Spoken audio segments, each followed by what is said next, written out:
Other news tonight, the Buffalo Board of Education met in a special session tonight in order to select a firm to conduct an investigation into allegations of abuse and cover-ups made by Buffalo Police Detective Richard High. That meeting ended within the last hour and 15 minutes, and as 2 on Your Side's Nate Benson reports, the board struggled to make a decision. Scott Marials, the Buffalo Board of Education met for more than 4 hours in executive session, and at the end of that, they had no decision. The meeting started just after 5 p.m. Wednesday, and immediately the board went into executive session. More than 4 hours went by, which for context is an entire viewing of The Godfather Part 2, including the deleted scenes, before the board emerged, only to decide no official action was taken. The Board of Education was unable to select a firm to conduct an investigation into the claims made by Detective High on a podcast more than 2 weeks ago. Based on the body language and the actual language of some of the board members, it was clearly a frustrating executive session.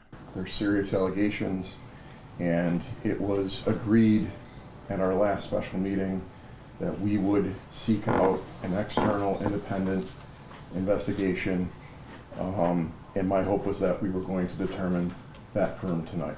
I respect the will of the board to move in a different direction.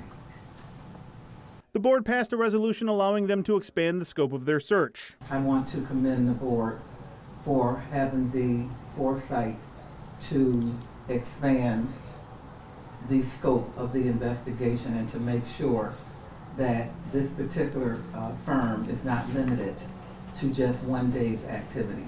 Detective High's focus during the podcast was the incident at the Charles R. Drew Magnet School in February, where a 30-year-old man made his way into the school, allegedly tried to kidnap a child, and assaulted an administrator. He was arraigned in court last week. But data obtained by 2 on Your Side shows that Buffalo police responded to BPS schools more than 17,700 times since September 2021, and more than half of those calls weren't categorized for a specific reason, so it's unclear what the police response was actually for.